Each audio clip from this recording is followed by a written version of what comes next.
Okay, so if you're listening right now, chances are you're going through something incredibly tough, a breakup. Yeah. It's that universal human pain, isn't it? That gut-wrenching, maybe 10 out of 10 feeling. Absolutely. And look, we want to start by saying there is absolutely zero shame in feeling desperate for help right now. Honestly, we've all been there. We have. And that's exactly why the usual advice, Mm. well, it often falls flat. Yeah. People mean well when they say, oh, time heals all wounds, or it'll get better. Right. Logically, you know it's true. Right. Eventually. But when you're deep in that emotional pain right now, it feels completely useless. Exactly. It doesn't help you navigate the sheer intensity of this moment. So that's our mission for this deep dive. We're going way beyond those cliches. We've looked at the psychology, the practical tactics from our sources Oh, to yeah. give you a real action plan. We're talking specific things you can actually do to speed up the process of letting go. Turn this pain into some actual momentum. Okay, so let's start with why. Why does this hurt so damn much? A big part of it comes down to how our brains are wired, specifically around a cognitive bias called the loss aversion fallacy. Loss aversion. Okay, I've heard of that. How does that specifically apply when you're, trying to get over an ex? Well, it basically explains why breakups can feel so catastrophic. See, humans, we're wired neurologically to work much harder not to lose something we have than we are to gain something of, like equal value. So losing $50 feels way worse than finding $50 feels good. Precisely. Losses just, they stick more. They hurt more intensely. And think about the language we use around breakups. I lost them, they dumped me, my heart is broken. It's all language of severe loss, of subtraction. And because there's this huge emotional investment, that loss aversion bias just gets cranked up to 11, right? You're not just mourning the person. Your brain is fighting the change itself. It wants the status quo, even if that relationship wasn't, perfect. Exactly, even if it was deeply flawed. And that actually leads to this deeper layer, something that requires some real honest introspection. Okay. To really get rid of the pain, the lingering pain, you actually have to tackle the pleasure you're still getting from the attachment. Whoa, hang on. Pleasure. How can there be pleasure when you're, like, crying into your pillow looking at old photos? Where's the pleasure in that? Ah, it's subtle. The pleasure comes from keeping the story alive.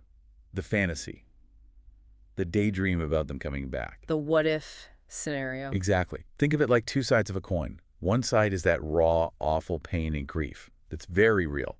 But the other side is the tiny bit of pleasure you get from keeping that door open in your mind. That little sliver of hope. Yeah. Maybe they'll text, maybe you'll bump into them. The whole movie scene plays out. Right. That fantasy is the pleasure. Yeah. It feels like a comfort, but it's actually the fuel keeping the pain alive because you're still deriving something, hope, possibility from holding on to it. Okay, I see. So the sources are saying you can't just get rid of the pain side. You have to be willing to drop the whole coin, both the pain and that secret pleasure of hope. That's the core insight. You have to commit to dropping the entire story. The fantasy has to go for the pain to truly subside. Wow. Okay, that's a big shift in thinking. But if we accept that this attachment is like a pleasure pain cycle, maybe even a form of addiction. That's a really helpful frame. Viewing that fixation on the X as an addiction tied to dopamine hits makes the next steps logical. Right. Like any addiction, you need a detox. Exactly. And the first rule of detox, you have to cut off the supply. You have to remove the stimulus. Like if you want to cut down on sugar, you don't keep Oreos on your nightstand. Perfect analogy. Same thing here. You have to stop exposing yourself to the stimuli of the person you're detoxing from. Which brings us to the really tough part. The tactical hard-line rules for separation. This is the tough love bit, isn't it? It really is. And the sources are pretty unanimous here. Delete everything. Everything. Like, Photos, old texts, unfollow them on social media, and this is crucial. Block them. Everywhere. No back channels. No sneaky ways to check up on them. oof, people fight this one. They say it feels too mean, or maybe it's just too soon, too raw. Totally understandable. Yeah. And if deleting everything feels absolutely impossible right now, some sources suggest what they call an extreme middle ground. Okay, what's that? You download all the digital memories, photos, maybe key conversations, whatever, onto a physical USB stick, a single one. And then, And then you put that USB stick somewhere really, really inconvenient. Like give it to a trusted friend who lives far away, or bury it in a box in the attic. but isn't that just creating a time capsule of pain? Are you really getting rid of it or just delaying? You're creating friction, Massive friction. Yeah. Think about the difference between 2 clicks on your phone to see a photo versus having to find that specific friend, get the drive back, find a computer. Okay, okay. It makes it much harder to get that hit when the urge strikes. You're building barriers. Exactly. Psychological barriers. Mm. Until the craving naturally lessens over time. And the separation, it's not just digital, is it? The sources say you have to cut all ties, even the neutral ones. That sounds incredibly difficult. It often is the hardest pill to swallow, yeah. Because the source material is quite provocative here. Any neutral connection, shared friends, maybe coworkers you only knew through them, even their family members, Wait, even family? especially family sometimes. The sources use a stark example. If you're best friends with his little sister, she has to go, at least for now. Put that friendship on hiatus until you are genuinely healed. Why so absolute? Because any touch point, however seemingly innocent, can become a conduit for the addiction. It's an opportunity for that fantasy loop, that what-if story, to restart in your head. Wow. Okay, this intense separation, it lines up with frameworks like the one Mel Robbins talks about, right? Validate, separate, celebrate. This is the separate stage in action. Absolutely. That blocking, deleting, creating distance. It's non-negotiable in that model. You simply cannot heal what you are constantly reopening or monitoring. So once you've done the hard work of physical and digital separation, what's next? The next crucial phase is the internal audit. And this is where we have to fight another cognitive tendency, rosy retrospection.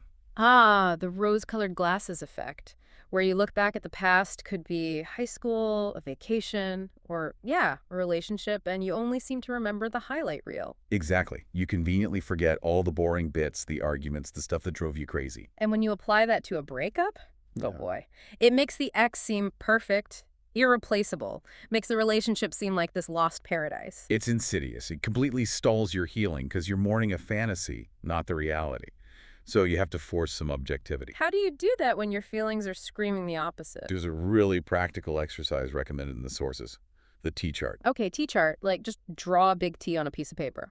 Yep, simple as that. On one side, side A, label it positives learned. But here's the key.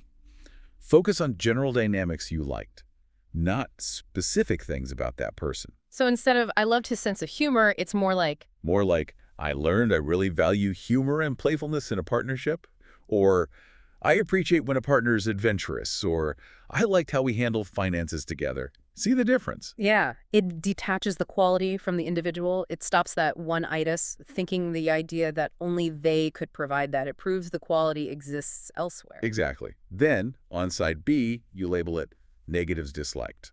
And this requires brutal, unflinching honesty. Okay, time to get real. Absolutely. Write down everything, big or small, that bugged you. Were they always late?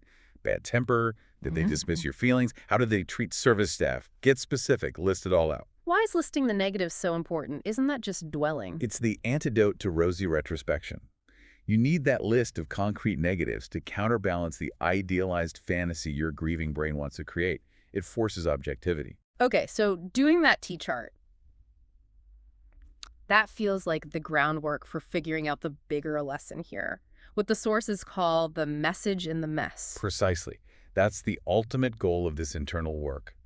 What did this whole experience teach you about yourself, about the kinds of partners you choose, and maybe the toughest question, what were the red flags? What did your gut tell you months ago that you kind of pushed aside? Oof, that requires some real self-awareness. It does.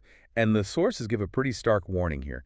If you don't genuinely get the message this time, if you don't own your part, learn about your boundaries, see the patterns, You'll just repeat it. you'll mourn this person longer, and you are almost guaranteed to pick someone similar and repeat the exact same painful dynamic next time. The pattern continues until the lesson is learned. Which leads right into that other warning about trying to move on too quickly by just distracting yourself. Yes, you cannot skip this internal audit step. The research is clear.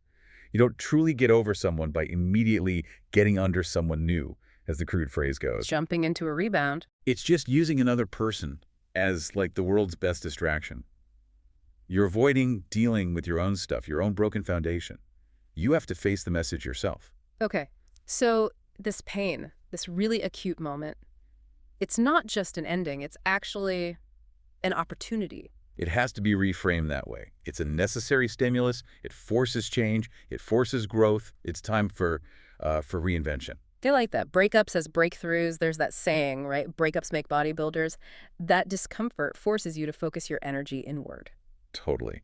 But there's one crucial condition for this reinvention phase. which is It must be done 100% for you, not as the performance for the ex, not to show them what they're missing. Definitely not with some secret hope that improving yourself will win them back. because if you do the work for the right reasons for yourself, you actually change who you attract, don't you? Fundamentally, it's that principle, tens attract tens. The best relationship advice isn't really about finding the right person. It's about becoming the right person. You attract who you are, not just who you want. And that transformation, that becoming, it brings us back to that final step in the framework we mentioned earlier, celebrate. Yes. Validate, separate, and now celebrate. Once you've acknowledged the grief, created the necessary distance, you earn this stage. And celebrate isn't about throwing parties necessarily, is it? It's more about rediscovering yourself. Exactly. Rediscovering who you are outside of that relationship identity. Figuring out what you actually like, what hobbies you dropped, what things you put on hold, because everything was about the we. So how do you do that practically? The sources suggest a really simple, powerful assignment every single day. Do one small thing just to celebrate yourself. One thing. Like what? It doesn't have to be huge. Buy yourself the fancy coffee. Take an actual lunch break and read a book. Sign up for that class you thought about years ago. Buy yourself flowers. Pour a glass of wine and put on music you love. Anything that signals, I am prioritizing myself today. Daily, dedicated self-care, basically. Exactly. And remember that work you did during the separation phase, Mm. making that list of things you stopped doing because of the relationship. Yeah, the hobbies, the friends you lost touch with. That list, that's your treasure map for the celebrate stage. Pull activities from that list. Reconnect with those parts of yourself.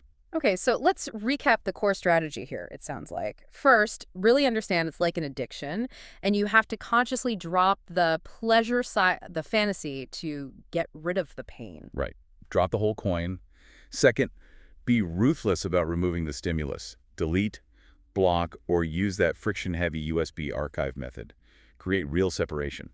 Third, fight that rosy retrospection. Yeah. Use the key chart. Be brutally honest about the good and the bad so you can actually find the real message in the mess for you. Get the lesson. Learn about yourself. Okay, so here's the final thought we want to leave you with. Maybe it's a bit provocative. Go for it. Stop pouring all your energy into trying to understand or fix or mourn the relationship that just ended. Right now, the only relationship you can truly save, the only one you should be laser focused on building, it's the one with yourself. Hmm. That's powerful. This incredibly painful moment, as hard as it feels right now, it truly is an opportunity. It's an addition by subtraction, removing someone who ultimately wasn't working for you. Use this crisis. Let it be the catalyst for your breakthrough. You absolutely have the tools now to get through this and redefine who you are on the other side.